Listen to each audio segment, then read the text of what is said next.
Kim muna, Kim, ay yung camera mo. Bumati ka muna. Yes! To all the people around the world! Binabati ko lahat ng mga pamilya ko sa mga sulok ng lupalop ng mundo. Stay put lang kayo dyan. Yung mga katrabaho ko, magtrabaho kayo mabuti. Iwas charge, guys. Tapos yung mga pinsan ko, yan, papaliguin ko kayo. Pangako ko yan, swimming pool. Tapos yung manager ko, thank you, sir. Pinasali mo ako dito. Yun, sir. Ikaw nagtatrabaho sa isang food chain.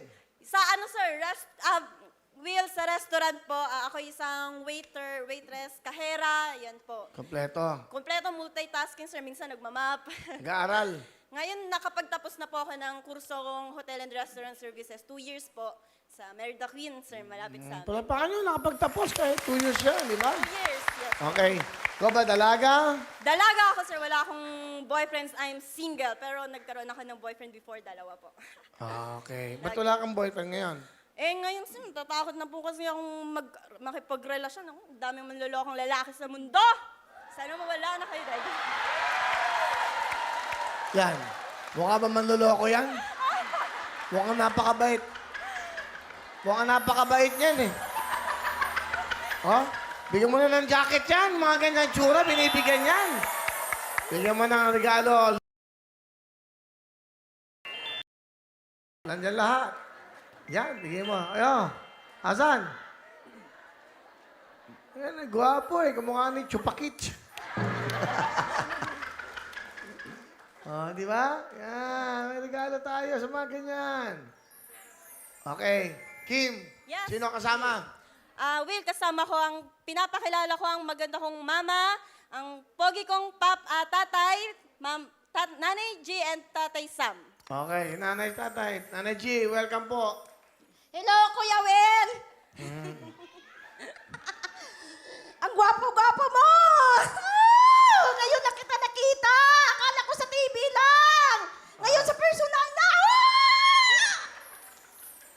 Taga saan po ba kayo? Taga Batasan, Quezon City! Eh, probinsya ho. Iloilo! Iloilo, ilan ang anak nyo? 3 po! Kasi, ano gusto niyo sabihin kay G, anak nyo? Anak, magpakabait ka lang ha. Alam ko namang bata ka, mabait kang bata eh. Tanan nga sweldo mo, binibigay mo sa akin. Walang bawas, walang kulang. Anak, madamo naman yon. Naghirap ako sa Saudi. Nag-Saudi ako, nag-OFW ako para mapatapos kita. Hindi maganda ang naging amo ko doon.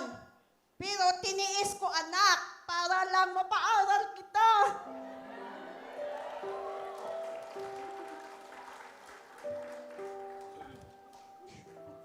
Ilang taon ho kayo, Nanay G, sa abroad? 1 taon at saka 6 na buwan, hindi ko na talaga kaya. Namamaga na yung mga kamay ko doon. Ano ho ba naging trabaho nyo doon? 25 katao ang sinisilbihan ko sa loob ng bahay. Ang dami nila. Pero ang pinirmahan ko sa kontrata, 6. Dumating ako doon, 9 sila. Buntis pa yung madam ko.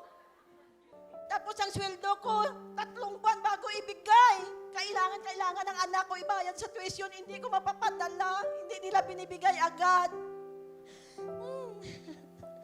Ang hirap-hirap talaga ng niranas ko sa abroad kasi sabi ko, hindi na ako babalik. Ano pa ho ang gusto sabihin sa anak nyo, Nanay G? Basta anak, magpakabait ka lang. Mahal na mahal kita, anak. Mahal talaga kita. Thank you, Nay. Salamat po. Tatay Sam, ano po gusto niyo pong sabihin sa inyong anak? Tatay Sam.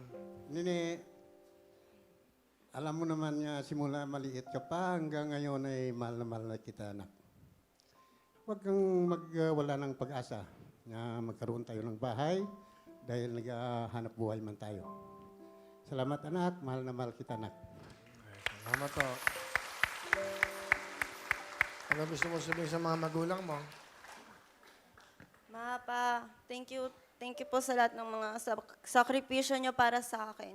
Alam ko po na nahihirapan din kayo, pero gagawin naman natin yung lahat para, syempre, di ba, maging masaya yung pamilya lang natin. Lagi lang tayong happy, Mama. Pa, mahal na mahal ko din po kayo. Salamat, anak.